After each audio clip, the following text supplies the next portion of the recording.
Alright guys, back here with the 74 Bronco. Got a good day of tear down and started to cut out a lot of the rust here. There's where we're at with the cowl, so I'm going to have to place that section there. Took the kick panel out. That was a pain in the ass. These damn spot welds, everything on the bottom caught. I had to take a little extra meat out, but I'll dolly them out and fill them in when I weld the new kick panel in. This channel was rotted to shit, so I lost that. I knew I was going to anyway, so I'll have to make something on here, like a like a 90, weld it to here, and then when I put the kick panel on, I have something to weld that to.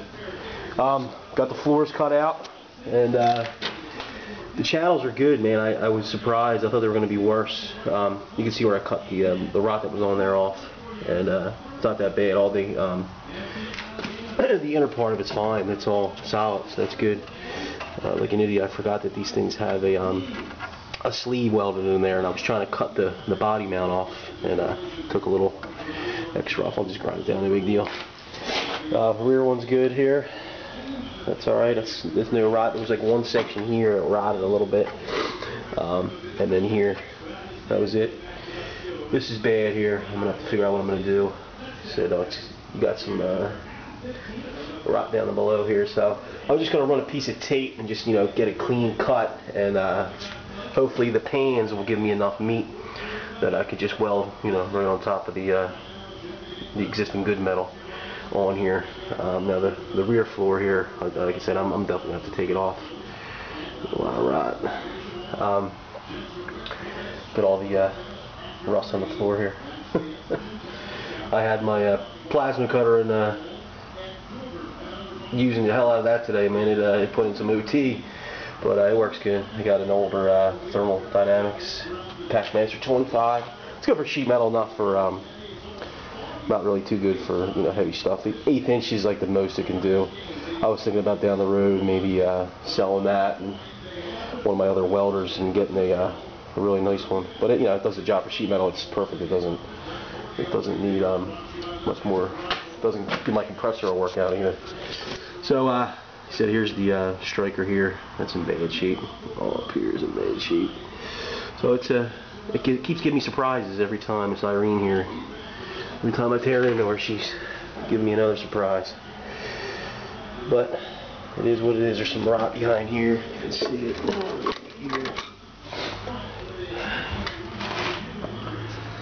This was a pain in the ass getting these door posts off.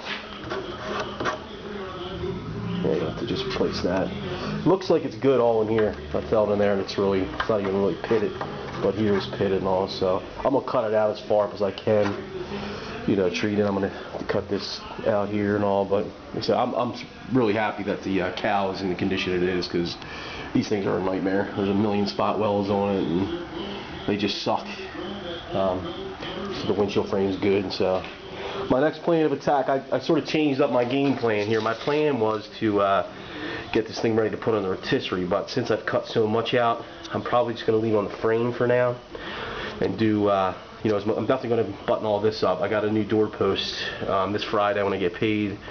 I'm going to buy my inner rocker, outer rocker, kick panel, and striker, and then I'm not going to have enough to probably until the next payday to get the upper floor here, but at least I can get all this stuff squared up and at least with sheet metal screws put in, all lined up, so we can get that good. And then I'm going to probably get it on the rotisserie and then start tearing the rest of the rust off, because I just don't like, it's hard to maneuver these things when you don't have any support, and I don't want to be picking it up by the cowl here and twisting everything out of whack. So I just came down today. My cousin, he was going to come down, and he had to help a friend, and then he was watching the Flyers, and that was the end of him. So I think I'm just going to do it this way for now. I got to clean up this here. I was going to come down here and clean up too, but it's like 30 degrees outside, and I said, nah, I'll just stay indoors here and start to cut the rust out.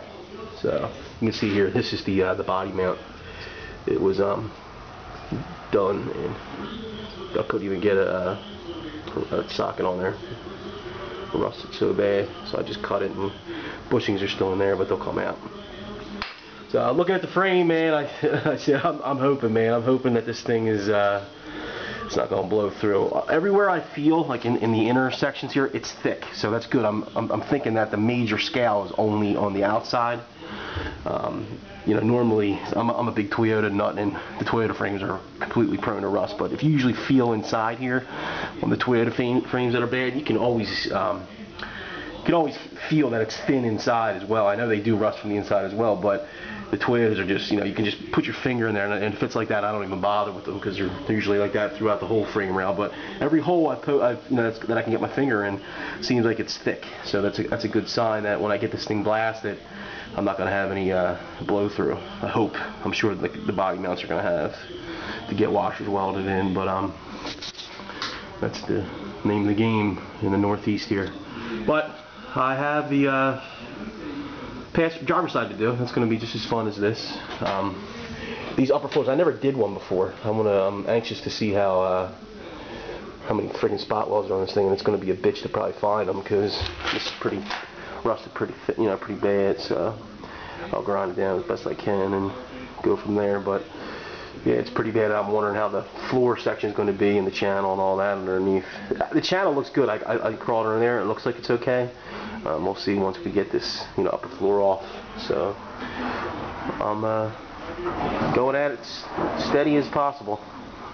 I only get 1 or 2 days a week up here, so it's about, you know, 8 to 10 hours a week I'm doing it. So it definitely is going to be a long, arduous process. But my finances, like I said, aren't there either, so I'm going to have to, it sort of equals out because there's nothing worse than having all the time on your hands but you don't got the money to buy the parts you need. So it sort of works out that it's the fact that I don't have the money. So, but I'm definitely going to keep you guys updated, and finally got like some progress in my mind done, because the other thing was just tear down, and you know, it seems like you're just doing that forever.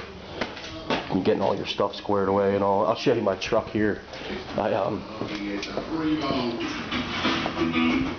put all this scrap metal in the back that I cut out. Look at all that. We got like 3 inches, you know, last night, but look at all that rock. Plasma cutter makes it so much easier, man. That rocker came off. I had the rocker off in about 20 minutes.